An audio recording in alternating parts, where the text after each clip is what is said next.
pós-eleição municipal, a gente tem ainda muitas cidades que irão para o segundo turno, mas a gente já consegue fazer uma análise imediata, que é o Centrão ganhando muitos municípios, ganhando força, uma direita muito fragmentada e uma esquerda onde a gente tem aí alguns partidos. No caso de São Paulo, a gente está vendo bem que o PT pretende aí um pouquinho de espaço e o PSOL em ascensão, e a gente tem aí esse placar em São Paulo que começa, né, a levantar para essa nova configuração aí da política. A gente sabe que São Paulo é uma cidade, em especial, importante para esse tipo de eleição, porque acaba projetando o que a gente pode ver para a eleição presidencial. Exatamente. Eu diria até que igual a gente teve em 2018, por conta das eleições presidenciais, daquele outlier, o salvador da pátria, nessas eleições para os munícipes, né, para as prefeituras, a gente viu um pouco isso daí voltar talvez a velha política, não diria talvez velha política, mas aos modos antigos, aos partidos um pouco mais tradicionais, e principalmente o PT, que foi bem destruído. A gente vê o eleitorado dele migrando para uma segunda linha de esquerda, que é o surgimento aí do PSOL, que chegou para o segundo turno na cidade de São Paulo, um grande polo eleitoreiro aí, vamos chamar assim, já vislumbrando 22, já começa a ser algum tipo de indicativo aí para frente, né, cara? Exatamente. E o que é importante para o mercado com isso tudo, né? A gente sabe que a gente tem muitas pautas que estão paradas lá em Brasília, dependemos de votação de pacotes, de PECs, tanto setorial quanto no que diz respeito às contas públicas. Então, a expectativa é que depois da eleição municipal consiga destravar algumas pautas. Como eu disse, a gente tem aí cidades importantes como São Paulo, Rio de Janeiro, lugares que vão para segundo turno. Então, a gente tem uma postergação desse movimento político. Segundo turno é no final de novembro. E a gente também agrega um pouco com o noticiário do Covid-19. A gente sabe que está circulando em muitos grupos de WhatsApp esse noticiário da capacidade, né, das UTIs, dos principais hospitais em São Paulo e também em alguns outros estados, e que isso estaria sendo abafado por conta da eleição municipal. Então a gente tem aí uma grande incógnita de como que isso vai se desdobrar aqui no Brasil, né? A gente sabe que a gente também acaba se beneficiando pelo clima, né? A gente está entrando no verão, então isso acaba abafando um pouco a questão. A gente sabe que também em relação à segunda onda a gente tem menos questionamentos em relação à primeira onda, porque a gente já tem vacinas que elas estão, enfim, sendo... Você tem menos incerteza, né? Já tem, de certa forma, ainda que não uma vacina comprovada, mas tratamentos eficazes. Exato, só que assim, a gente tem, apesar dessa notícia em relação à vacina, a gente sabe que a distribuição para os países em desenvolvimento não vai ser tão rápido assim, então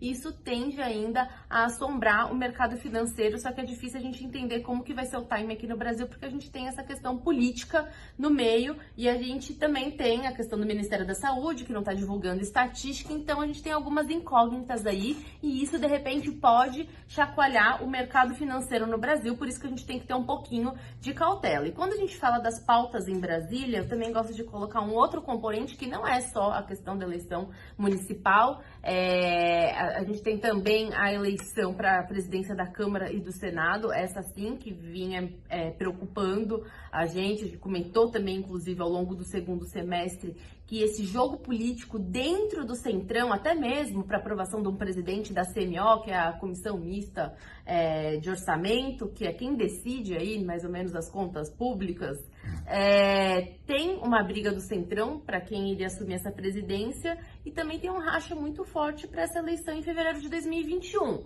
Então a gente tem alguns outros movimentos aí para monitorar.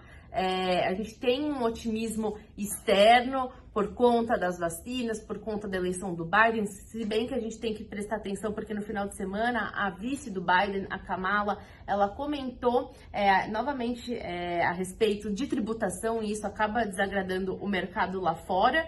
E isso, inclusive, é um aspecto que a gente tem que olhar para o Brasil, porque o Brasil às vezes acaba se beneficiando, porque começa esse assunto de tributação de grandes rendas, de tirar alguns subsídios setoriais lá nos Estados Unidos e o mercado doméstico acaba se beneficiando desse fluxo. E o que a gente pode falar desse fluxo de estrangeiro, Rodrigo Moliterno? Exatamente.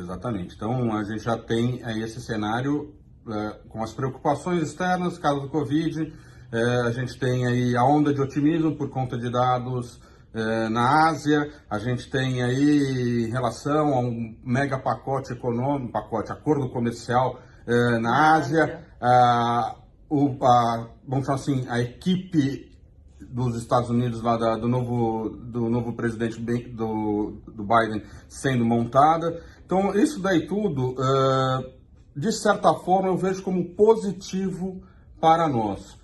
Essa questão do Biden, como você mencionou, possível aumento de imposto, uma flexibilização maior na parte comercial, os investidores estrangeiros vão começar a também buscar um pouco mais de diversificação e de retornos, né? Então, aí eu volto a frisar, a gente teve uma moeda que foi extremamente depreciada. Não sei se ainda é a mais ou está entre as mais. É a mais ainda. Uma bolsa que ainda não recuperou no ano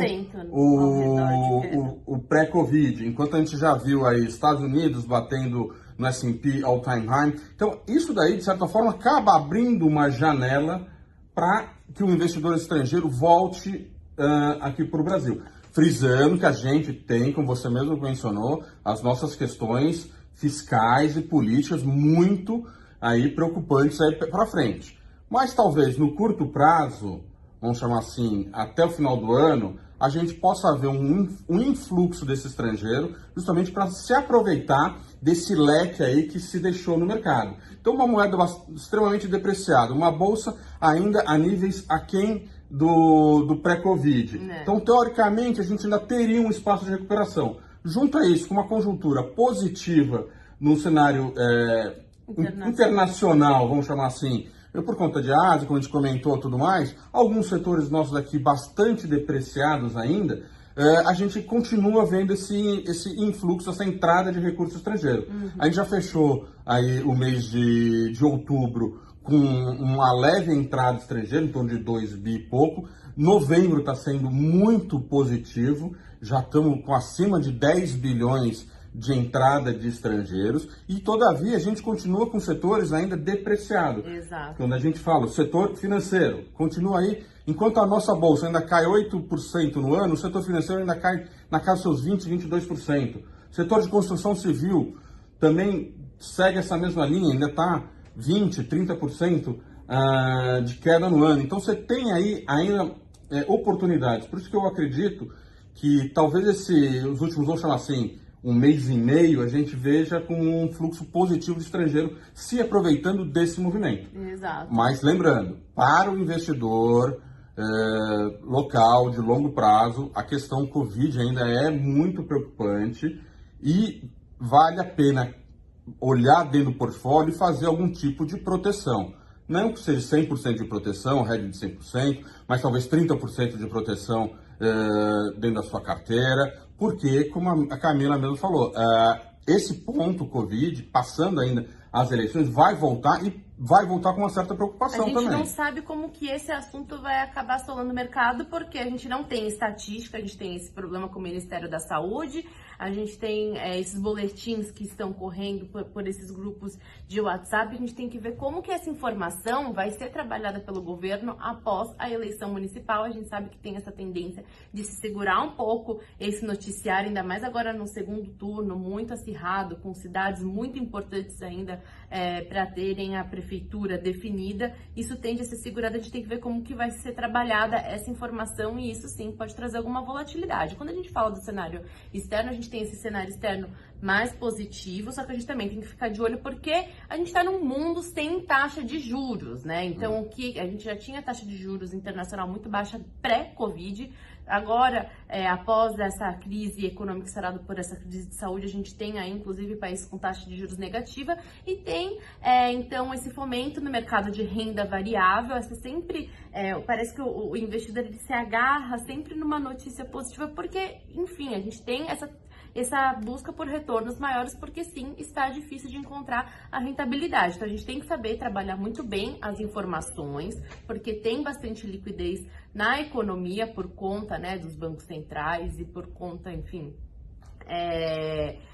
da crise econômica, e ver também como que vai ser sinalizado a postergação desses auxílios lá fora, né? Porque o investidor estrangeiro tem aí, quando olha para os Estados Unidos e para a Europa, que são as principais economias, a expectativa de que vai ter mais auxílio fiscal e mais amparo por parte dos bancos centrais. Então é sempre bom também acompanhar esse noticiário. E no Brasil também ver como que vai ser tocada essa pauta em relação ao Paulo Guedes. A gente sabe que toda hora a gente tem esse atrito entre executivo e legislativo, isso se acirrou na última semana. A gente tem essa indefinição em relação ao auxílio emergencial. Na semana passada o Paulo Guedes falou que por conta do Covid, provavelmente eles vão ter que estender, prorrogar o auxílio emergencial, e a gente tem muitas indefinições para o orçamento de 2021.